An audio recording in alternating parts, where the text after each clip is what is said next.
हाँ देखिए इधर, ये ठीक है। हम लोग देख रहे थे कि अगर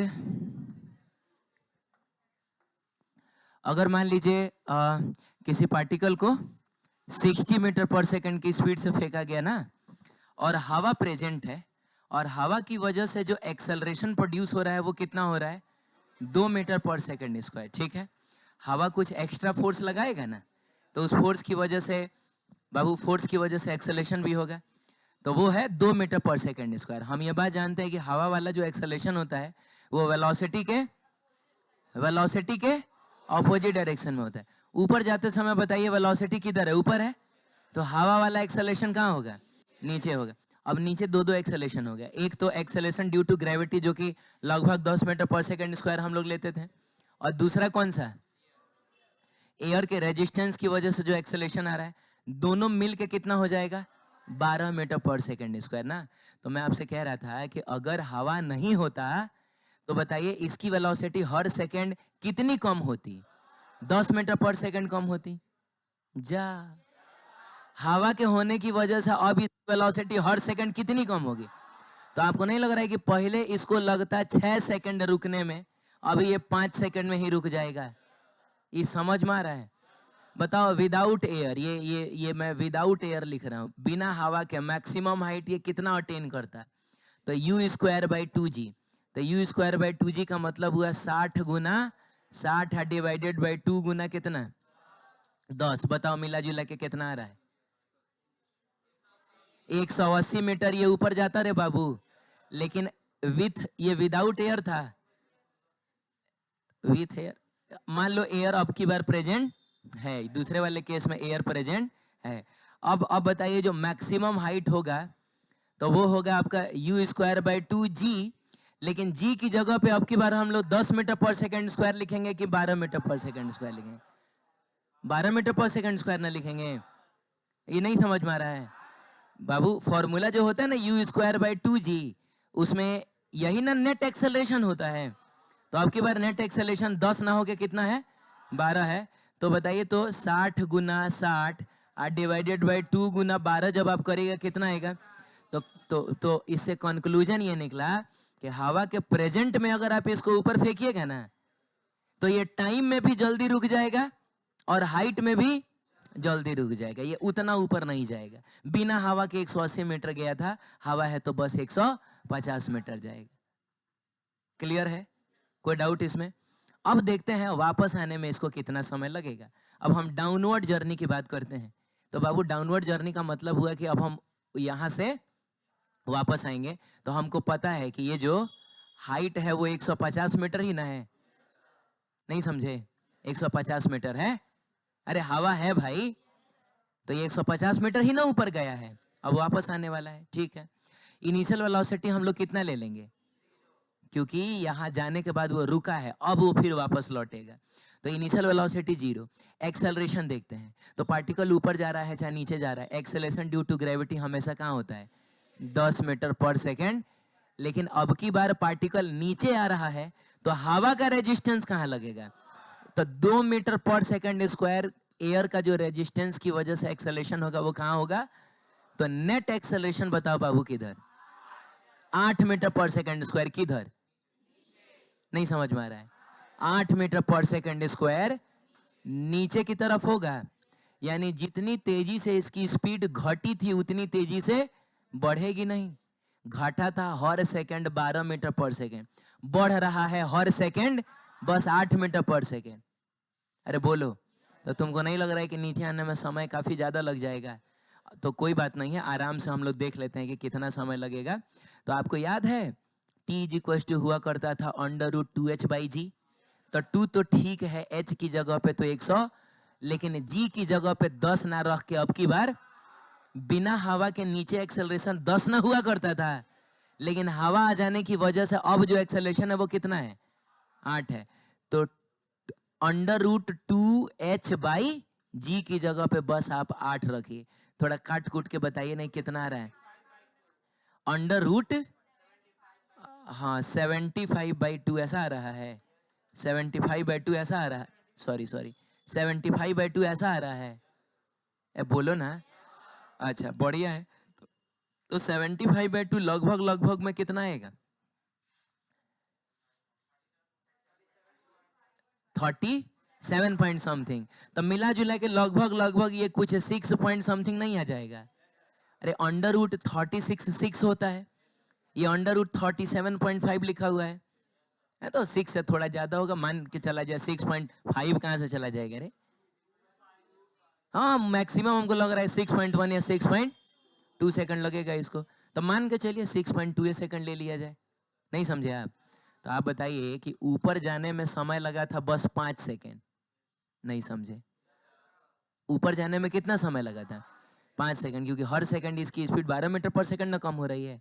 और वैसे भी बच्चों टाइम ऑफ एसेंट क्या होता है? U/G। लेकिन अब की बार G की जगह पे क्या रखा जाएगा? 12 meter per second square. Net acceleration 12 meter per second square ना है, तो G की जगह पे हम लोग U की जगह पे तो चलिए रख लेते हैं 60 है डिवाइडेड बाई 12 का मतलब कितना? तो ऊपर जाने में लगा था 5 सेकंड, नीचे आने में समय लगेगा 6.2 सेकंड के आसपास। जबकि हाइट भी उतना नहीं है, हवा नहीं रहता तो हाइट 180 मीटर ना जाता है, तो मात्र 150 मीटर गया है। लेकिन फिर भी ऊपर जाने में समय लगा है कम और नीचे आने में समय लग रहा है, यानी अब की बार टाइम ऑफ एसेंट और टाइम ऑफ डिसेंट बराबर नहीं होगा। क्लियर है? ऊपर जाते समय स्पीड बहुत तेजी से घट रहा था, इसीलिए बड़ा जल्दी रुक गया, 5 सेकंड में जाके रुक गया। लेकिन नीचे आते समय स्पीड बहुत धीरे धीरे बढ़ रहा है, बस 8 मीटर पर सेकंड स्क्वायर के रेट से बढ़ रहा है, इसीलिए नीचे आने में उसको समय ज्यादा लग गया। क्लियर है? दोबारा कुछ समझना है इसमें? नहीं नहीं, एकदम दिल खोल के पूछिए आप, जबरदस्ती नहीं। हाँ बोलो बाबू।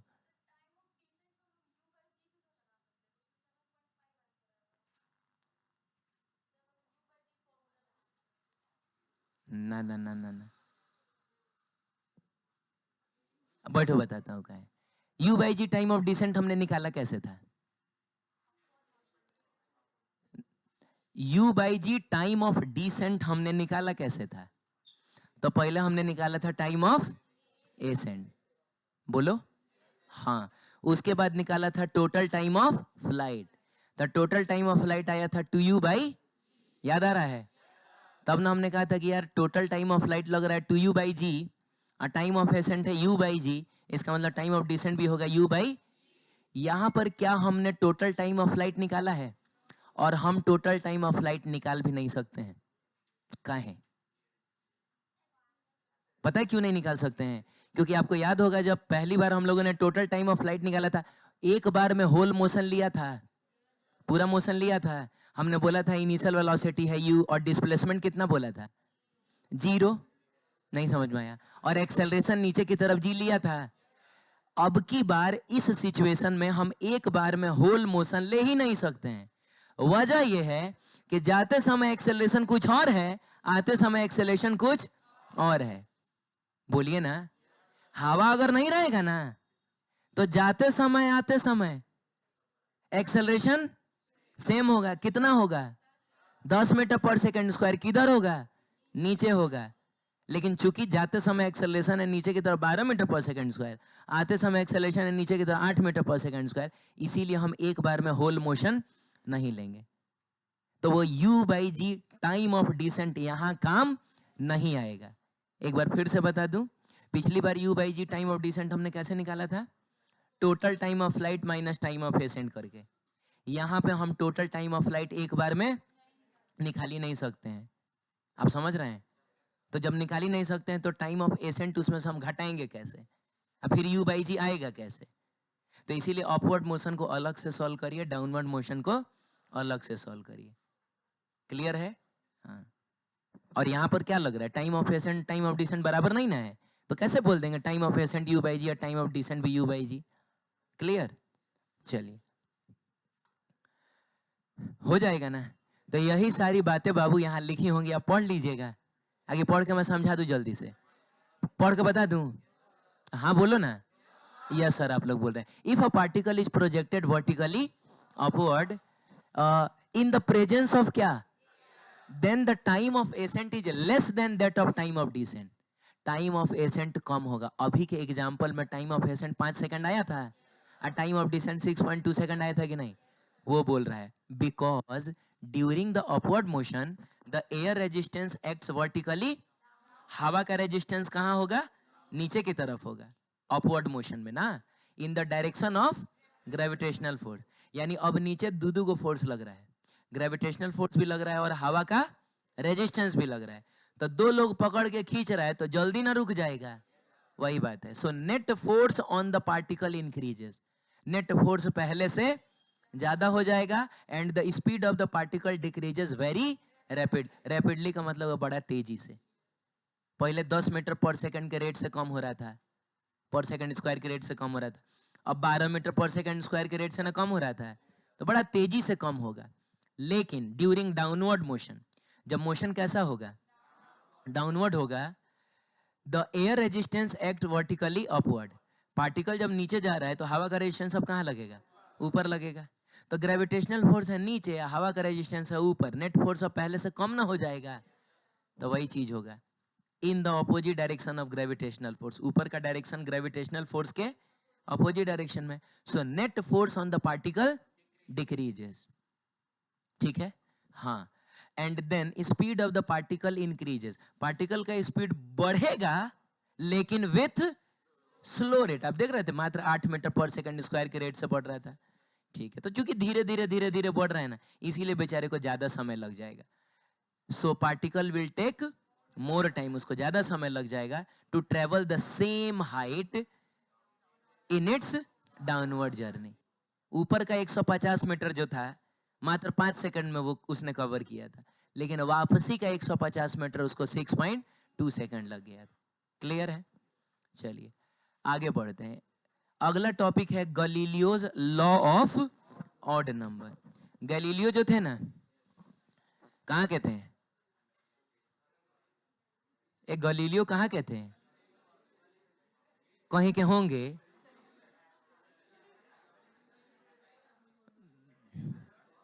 इटालियन आदमी थे भाई, इटली के थे, ठीक है? तो गैलीलियो बहुत कमाल के इंसान इसलिए थे क्योंकि उनके जमाने में ना इतना पढ़ाई लिखाई नहीं आया था।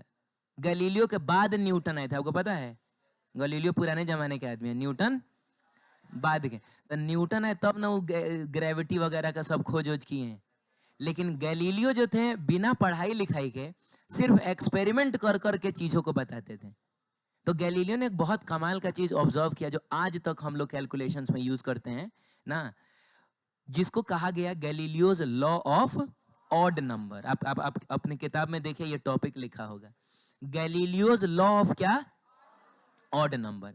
और इसमें गैलीलियो ने ये ऑब्जर्व करके बताया कि जब भी किसी चीज को छोड़ा जाता है, क्या छोड़ा जाता है? हाँ, किसी चीज को छोड़ा जाता है तो वो इक्वल टाइम इंटरवल में इक्वल डिस्टेंस ट्रेवल नहीं करता है। आप बोलेंगे ये कौन सी बड़ी बात है? ये तो हम लोग भी ऑब्जर्व करके बता सकते हैं कि पहला 1 सेकंड में कम डिस्टेंस ट्रेवल करेगा, अगले 1 सेकंड में थोड़ा ज्यादा डिस्टेंस ट्रेवल करेगा, क्योंकि ये जैसे जैसे नीचे जा रहा है इसकी स्पीड बढ़ती जा रही है कि नहीं? अरे हम इसको छोड़ेंगे तो ये जैसे जैसे नीचे जाएगा इसकी स्पीड बढ़ रही है ना। तो पहला 1 सेकंड में मान लो यहां से आया तो दूसरा 1 सेकंड में यहां से यही आएगा, वो ज्यादा डिस्टेंस ट्रेवल करेगा, अगले 1 सेकंड में और ज्यादा डिस्टेंस ट्रेवल करेगा। आप समझ रहे हैं? तो इसके लिए गैलीलियो का होना जरूरी नहीं है, ये कोई भी बता सकता है। लेकिन गैलीलियो ने ये ऑब्जर्व करके बताया ना कि इक्वल सक्सेसिव टाइम इंटरवल्स में पार्टिकल जो डिस्टेंस ट्रेवल करता है वो ऑड नंबर के रेशियो में होता है। ये आपको समझ में नहीं आया?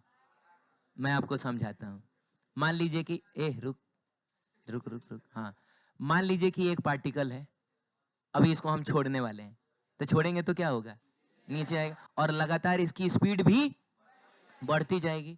यहां पर देखो मैंने एक स्टॉप वॉच बनाया है, और जब वो अपना 1 चक्कर लगाएगा ना, ये जो सुई है 1 चक्कर लगाएगी तो 1 सेकंड समय होगा, एकदम नाप के मैंने बनाया है। आप समझ रहे हैं? तो हमको ये चेक करना है कि पहले 1 सेकंड में ये कितना गिरा होगा, अगले 1 सेकंड में कितना गिरेगा, अगले 1 सेकंड में। आप समझ रहे हैं? और 1 सेकंड में वो जहां जहां रहेगा ना, हम उसको तुरंत मार्क कर लेंगे कि देखो पहला 1 सेकंड में यहाँ है, दूसरा 1 सेकंड में यहाँ है, तीसरा 1 सेकंड में यहाँ है। आप समझ रहे हैं? चलिए हम लोग देखते हैं। उसको गिराए जाए वहां से। चलिए ठीक है, मैंने छोड़ दिया है। 1 सेकंड में यहाँ था, अगले 1 सेकंड में यहाँ है, अगले 1 सेकंड में यहाँ है, अगले 1 सेकंड में यहाँ है।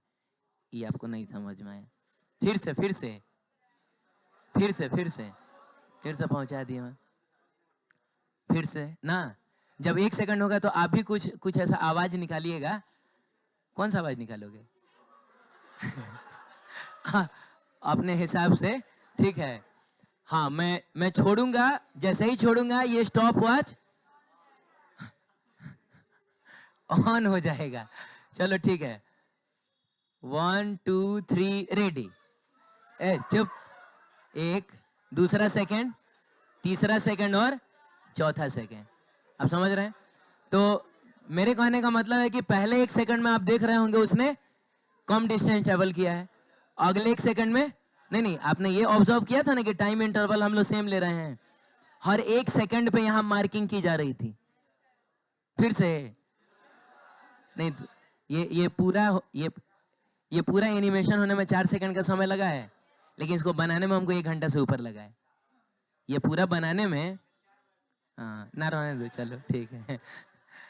तो एक काम करते हैं, हम समय 1 सेकंड ना लेके कहते हैं कि ये है अगर t = 0 तो ये है बाबू t = समथिंग t। अरे बोलो, तो जाहिर सी बात है तब ये हो जाएगा t = 2t, ये हो जाएगा t = सॉरी t = क्या, t = 3t, और ये हो जाएगा t = 4t। ऐसा होगा ना?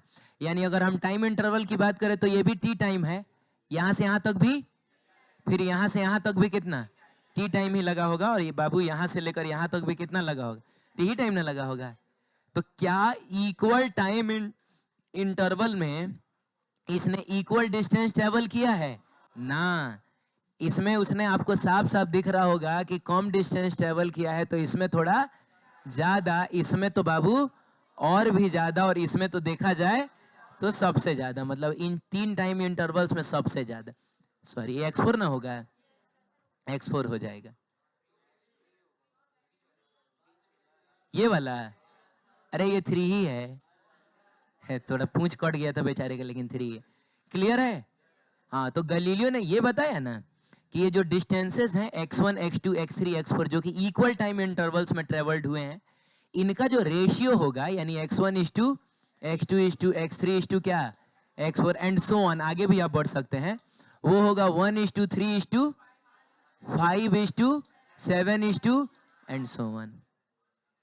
आप समझ रहे हैं? इसका मतलब हुआ कि ये वाला जो डिस्टेंस होगा ना वो इसके 3 गुना होगा, ये वाला जो डिस्टेंस होगा वो इसके 5 गुना होगा, ये वाला जो डिस्टेंस होगा वो इसके 7 गुना होगा। अगला भी अगर हम चले जाते हैं नीचे इधर तो उसके 9 गुना होता है, 11 गुना होता है, 13 गुना होता है। ये गलीलियो ने ऑब्जर्व करके बताया था।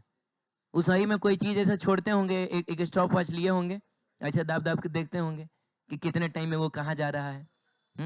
लेकिन हम लोग चाहें तो इसको प्रूफ कर सकते हैं। तो क्या जल्दी से प्रूफ करें? चलिए सबसे पहले काम करते हैं, हम बात करते हैं t = 0 to t = क्या, t टाइम तक के लिए। तो बाबू इनिशियल वेलोसिटी तो 0 ही ना होगा, जब आपने छोड़ा है तो उस समय ये रेस्ट में ही ना था।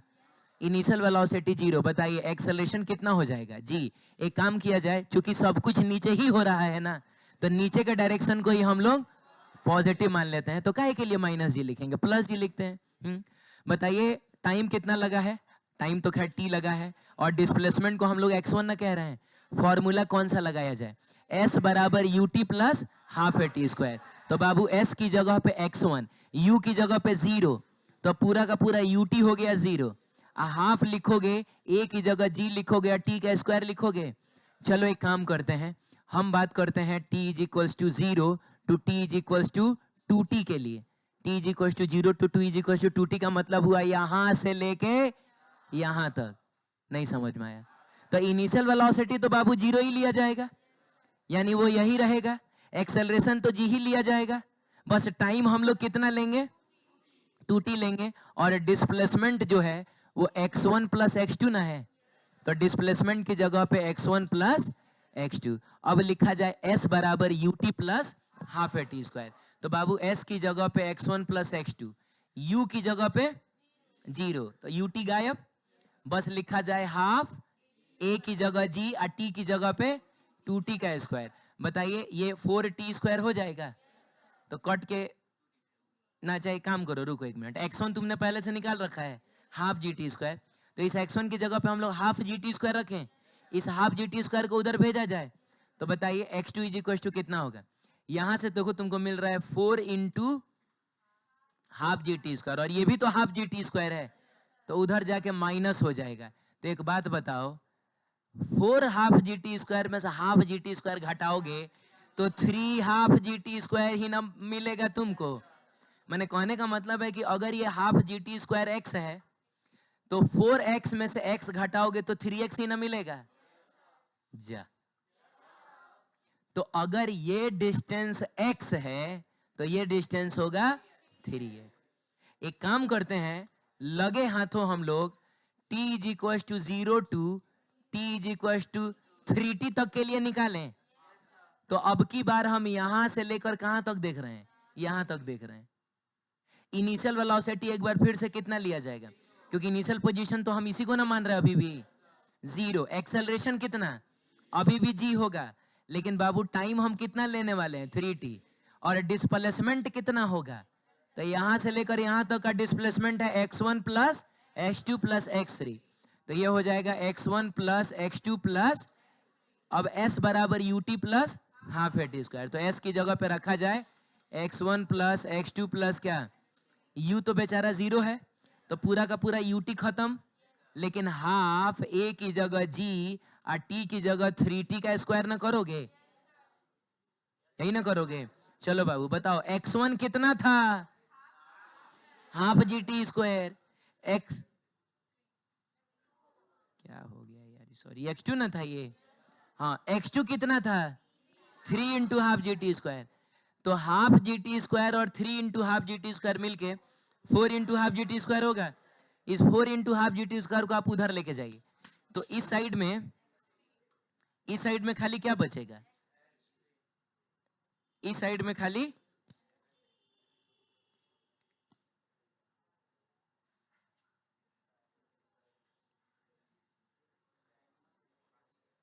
तेरे के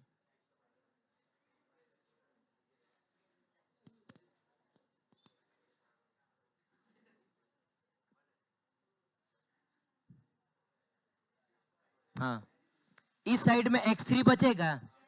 हाँ चलिए, x1 की जगह पे हमने रखा है half G T square, x2 की जगह पे हम रखेंगे 3 हाफ जी टी स्क्वायर, तो मिलके हो जाएगा 4 हाफ जी टी स्क्वायर। इस 4 हाफ जी टी स्क्वायर को उधर भेजिए, तो बताइए इधर इंतजार में कौन है? 9 into half G T square ना इंतजार कर रहा है, इसमें से 4 into half G T square को घटा दोगे तो 5 into half G T square मिलेगा। तो अगर हाफ जी टी स्क्वायर को तुमने x बोला है तो x1 आया है x, तो x2 कितना आया है? 3 है, तो बाबू x3 कितना आया है? नहीं आ रहा है। आप समझ रहे हैं? सिमिलरली हम लोग अगला निकालेंगे तो वो 7x नहीं आ जाएगा। तो इस तरीके से हम चाहें तो Galileo's law of odd number को प्रूव भी कर सकते हैं, लेकिन ये है बहुत कमाल की चीज, बोलिए ना। हाँ चलिए देख लीजिए, ये आपकी किताब में भी, इवन मैंने प्रूफ भी शायद डाल दिया होगा। बोलो, गैलीलियो ने क्या ऑब्जर्व किया था कि जब भी किसी चीज को ड्रॉप किया जाता है तो इक्वल सक्सेसिव टाइम इंटरवल्स में वो जो डिस्टेंस ट्रेवल करता है वो डिस्टेंस ऑड नंबर के रेशियो में होता है, 1:3:5:7 के रेशियो में होता है। क्लियर? चलिए कुछ नोट्स हैं जो अभी रिजल्ट हम लोगों ने देखा ना, गैलीलियो ने तो उसको सिर्फ एक्सेलरेशन ड्यू टू ग्रेविटी के लिए ना बताया था, लेकिन वो किसी भी टाइप के कांस्टेंट एक्सेलरेशन के लिए वैलिड होगा। किसी भी टाइप के कांस्टेंट एक्सेलरेशन के लिए वैलिड होगा। बस पार्टिकल को स्टार्ट होना पड़ेगा कहां से? तो पार्टिकल ने अगर रेस्ट से स्टार्ट किया और उसका एक्सेलरेशन कांस्टेंट है तो समझ लेना इक्वल टाइम इंटरवल्स में वो जो डिस्टेंस ट्रेवल करेगा वो ऑड नंबर के रेशियो में होगा। Is it clear? चलिए अगला नोट कहता है कि जब भी किसी चीज को प्रैक्टिकली छोड़ा जाता है तो पहले सेकंड में वो 5 मीटर डिस्टेंस ट्रेवल करता है। नहीं समझे? ये तो प्रूफ कर सकते हैं हम लोग यार। जैसे मान लो कि बाबू t इज इक्वल टू 0 पर तुमने छोड़ा और t is equal to 1 second पे वो यहाँ पहुंचा। कहाँ पहुंचा? यहाँ पहुंचा। हमको पता करना है कि ये डिस्टेंस कितना है। बोलो बाबू। तो क्या किया जाए? u बराबर कितना लोगे? 0। एक्सेलरेशन बराबर, हाँ नीचे का डायरेक्शन को ही पॉजिटिव मान ले रहे हैं, जो भी नीचे होगा सब पॉजिटिव।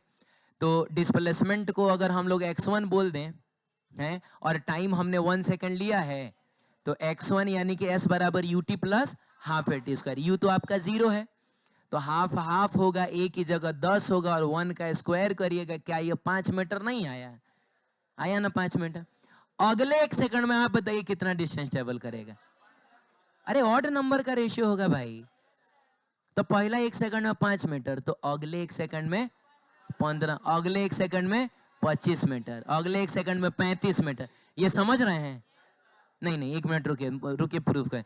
मान लीजिए कि t is equal to 2 second की बात हो, t is equal to 2 second की बात हो, तब बताना तो वो टोटल कितना डिस्प्लेसमेंट ट्रेवल करेगा। हम बात कर रहे हैं t इज इक्वल टू किसकी? 2 सेकंड की। तो टोटल डिस्प्लेसमेंट को चलो ऐसे ही हम लोग दिखाते हैं। तो s बराबर ut plus half at square होता है। तो u तो 0 ना है तो करेंगे खाली हाफ, a की जगह 10 और t का मतलब 2 का ना स्क्वायर। थोड़ा बताना तो ये 20 मीटर आया कि नहीं? तो 2 सेकंड में अगर ये टोटल 20 मीटर डिस्टेंस ट्रेवल करता है और पहले सेकंड में उसने, तो दूसरे सेकंड में वो 15 मीटर ही ना करेगा, तबे ना टोटल 20 होगा। हाँ, तो पहले 1 सेकंड में 5 मीटर, दूसरे 1 सेकंड में 15 मीटर। देखिए 1:3 का रेशियो आ गया कि नहीं? अगर हम 3 सेकंड की बात करें, t बराबर कितना जल्दी बताओ? तो s बराबर ut plus half at square होता है। u कितना है? 0 है तो ut 0, हाफ लिखिए, a की जगह पे 10 और t का मतलब 3 सेकंड। आप बताइए क्या ये 9 × 5 = 45 मीटर नहीं आ गया? तो 3 सेकंड में, कितने सेकंड में बताइए जल्दी? 3 सेकंड में वो टोटल 45 मीटर डिस्टेंस ट्रेवल करेगा। तो बताओ तीसरे सेकंड में उसने कितना किया होगा? तो 45 में से आप 20 घटा लीजिए, बताइए क्या ये 25 मीटर नहीं आ गया? अरे बोलिए, चलिए चलिए मजा आ रहा है। चौथा सेकंड का निकालते हैं। t बराबर क्या? 4 सेकंड में वो कितना डिस्टेंस ट्रेवल करेगा? तो s बराबर ut plus half at square होता है। u तो 0 ना है, u कितना है? तो अगर u 0 है तो पूरा ut 0, हाफ, a की जगह पे 10 और t स्क्वायर का मतलब 4 का स्क्वायर। बताइए तो कितना आ रहा है ये? 16 × 5 = 80 मीटर। इसका मतलब हुआ है कि t is equal to 4 second पे वो टोटल कितना मीटर डिस्टेंस ट्रेवल कर चुका है? बोल नहीं रहे हो तुम? 80 मीटर। तो 80 मीटर में से ये तुम 45 मीटर घटा लो तो कितना बचेगा? 80 में से आप 45 घटा लीजिए, कितना बचेगा? हैं? 35 भी ना हो गया 35। अब खाली मुझको आप देख के बता दीजिए, क्या ये 1:3:5:7 नहीं है? 5 × 1 कितना होता है? 5 × 3 कितना होता है? 5 × 5 कितना होता है? 5 × 7 कितना होता है? तो अगला 5 × 9 आएगा, अगला 5 × 11 आएगा। ये बात आप समझ रहे हैं? तो ये चीज देखिए मैंने यहाँ नोट बना के लिख दिया है कि जब भी किसी चीज को छोड़ा जाएगा, बहुत बढ़िया, किसी चीज को क्या किया जाएगा, तो हर 1 सेकंड के टाइम इंटरवल में वो जो डिस्टेंस ट्रेवल करेगा वो कितना होगा बताओ? 5 मीटर। 5 मीटर और आगे 15 मीटर, फिर 25 मीटर, 35 मीटर, 45 मीटर, 55 मीटर। ये समझ में आया? चलिए, तो ये डेटा आपको याद रहेगा ना, आगे कई सारे कैलकुलेशंस हम बहुत आसानी से कर लेंगे। ठीक है, एक और बात है, ऐसा नहीं है कि टाइम इंटरवल आपको सिर्फ 1 ही सेकंड का लेना है, आप थोड़ा 2 सेकंड का टाइम इंटरवल लीजिए। बताइए पहले 2 सेकंड में कितना डिस्टेंस ट्रेवल किया था इसने? क्या नहीं बोल रहे हो? तो अगले 2 सेकंड में, अगले 2 सेकंड में रेशियो 1:3 का नहीं आ गया? तो टाइम इंटरवल 2 सेकंड का है, 10 सेकंड का है कि 75 सेकंड का है, फर्क बस इक्वल होना चाहिए, इक्वल होना चाहिए। हर 2-2 सेकंड में भी तुम चेक करोगे ना तो पता चलेगा 1:3 1:3:5:7 का ही रेशियो होगा। क्लियर है? ये किसी एग्जाम का ही होगा, नीट वीट का होगा। कोई कुछ बोल रहा है? लिखा नहीं है लेकिन एग्जाम का ही होगा, ये मेरा दिया हुआ नहीं है। अब बॉडी स्टार्ट्स फ्रॉम, रेस्ट से स्टार्ट कर रहा है बेचारा, बहुत बढ़िया। इज यूनिफॉर्मली एक्सेलरेटेड फॉर क्या? 30 सेकेंड। तो एक्सेलरेशन कांस्टेंट हो गया। इनिशियल वेलोसिटी बेचारी की 0 और एक्सेलरेशन क्या? और 30 सेकंड तक के लिए चलता है। पूछ रहा है the distance travelled in the first 10 second is x1, अगला 10 second is x2 and last 10 second is कितना? x। तो आपको बताना है कि x1 is to x2 is to x3 कितना होगा। हे भगवान, कितना होगा? क्या यहाँ Galileo's law of odd number काम करेगा? जी हाँ, वो किसी भी कांस्टेंट एक्सेलरेशन पे काम करता है। बस पार्टिकल स्टार्ट कहां से होना चाहिए? ठीक है, पार्टिकल रेस से स्टार्ट हुआ है, एक्सेलरेशन कांस्टेंट है और टाइम इंटरवल बिल्कुल सेम है, तो उसमें जो ट्रेवल्ड डिस्टेंसेस होंगी उनका रेशियो होगा 1:3:5। एकदम हम लोग देख के बता देंगे। क्लियर है? चलिए ठीक है, आगे बढ़ते हैं। ये एक सवाल है, a body is released from the top of a tower of height कितना? h मीटर। बहुत बढ़िया बाबू, ये देखिए टावर है और यहाँ पर एक आदमी खड़ा है और यहाँ से वो एक बॉडी को रिलीज करने वाला है। रिलीज करने का मतलब इनिशियल वेलोसिटी कितनी होगी? कह रहा है कि इस बॉल को यहाँ पहुंचने में, जमीन तक पहुंचने में जो समय लग रहा है वो कितना लग रहा है? t। तो बोल रहा है कि t/2 टाइम पर वो कहाँ होगा? कहाँ होगा t/2 टाइम पर? कितने लोग कह रहे हैं कि सर एकदम बीचों बीच होगा। जा रे, टोटल t टाइम लगा है यहाँ नीचे आने में, तो t/2 माने मान लो कि टोटल 10 सेकंड लगा यहाँ आने में, तो 5वें सेकंड पे वो कहाँ होगा? बीच में नहीं होगा। तो कहाँ होगा? मैंने बीच में यहाँ नहीं होगा। हाँ, एकदम सही पकड़ ली। अरे कहीं यहाँ ना होगा। ये भी गड़बड़ हो गया क्या? मैंने तुम कह रहे हो कि सर यहाँ से यहाँ तक आने में 5 सेकेंड और फिर यहाँ से यहाँ तक आने में भी 5 सेकंड, ऐसा नहीं होगा क्या? तब क्या होगा? कोई एक आदमी, कोई होशियार आदमी थोड़ा मेरी मदद करो, जल्दी करो, समय बस 1 मिनट है। हाँ बोलो, तुम बोलो। सर ऊपर होगा। अच्छा अच्छा, मतलब तुम कह रही हो कि ये पार्टिकल ऊपर होगा। मैं तो डर गया था कि हमको काहे आज ऊपर भेजना चाह रही। ठीक है, ये कह रही है कि सर बीच में ना हो कि कहीं ऊपर यहाँ पे होगा ना, यही ना कहना चाह रही हो? ठीक है, बैठ जाओ। और ये अगर आप समझ रहे हैं, ये अगर आप सब लोग समझ पा रहे हैं तो बढ़िया बात है, क्योंकि यहाँ से यहाँ तक आने में t/2 टाइम, तो यहाँ से यहाँ तक आने में भी हाँ इक्वल टाइम इंटरवल है ना बाबू। तो इक्वल टाइम इंटरवल में जब भी किसी चीज को छोड़ा जाता है तो वो इक्वल डिस्टेंस ट्रेवल नहीं करता है। ये कॉमन सेंस वाली बात है। पहले t/2 टाइम में वो कम डिस्टेंस ट्रेवल करेगा, काहे कि उसकी स्पीड कम है। अगले t/2 टाइम में वो थोड़ा ज्यादा डिस्टेंस ट्रेवल करेगा क्योंकि उसकी स्पीड ज्यादा है। तो हमसे पूछ रहा है कि बताओ ये कहाँ होगा। अब सुनिए, कोई एवरेज स्टूडेंट होगा तो वो इसको कैसे सॉल्व करेगा? वो सही में निकालेगा कि यहाँ तक पहुँचने में कितना समय लगा। तो समय तो हमको पता ही है, √2h/ कितना होता है। फिर अब उसको वो आधा कर लेगा। क्या कर लेगा? आधा कर लेगा। तो समय उसको मिल जाएगा √2h/g का क्या? आधा। अब इनिशियल वेलोसिटी वो ले लेगा 0, एक्सेलरेशन ले लेगा कितना? g, और उसके बाद वो ये वाला डिस्प्लेसमेंट निकाल लेगा s = ut + ½ करके। लेकिन हमको बताना है कि पार्टिकल जमीन से कितना ऊपर होगा। तो वो क्या करेगा कि इस पूरे h हाइट में से, क्वेश्चन में h दिया है ना, पूरे h हाइट में से इसको घटा लेगा तो उसको ये वाला मिल जाएगा। नहीं समझ में आया? लेकिन अगर कोई स्मार्ट स्टूडेंट होगा तो वो क्या करेगा? स्मार्ट, हाँ डायरेक्ट बताएगा। कैसे डायरेक्ट बताएगा बता रहा हूं। पहले ये तरीका, मतलब ठीक है ऐसे करोगे आंसर आ जाएगा, लेकिन हम लोग स्मार्ट लोग हैं ना, हम लोग रोज नहाते हैं। ये सब सोच रहा होगा स्मार्ट स्टूडेंट वो होता है जो रोज नहाता है, ऐसा थोड़े है। जाड़ का दिन आएगा तो कौन रोज नहाएगा? इधर देखो, स्मार्ट स्टूडेंट वो नहीं है स्मार्ट स्टूडेंट वो है जो है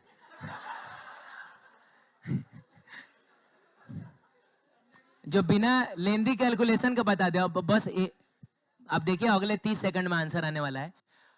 हमने Galileo's law of odd number में ये जाना है कि जब भी किसी चीज को छोड़ा जाता है तो इक्वल टाइम इंटरवल में जो डिस्टेंस ट्रेवल करता है वो, तो अगर ये डिस्टेंस x होगा तो ये डिस्टेंस, तो टोटल डिस्टेंस कितना हो गया?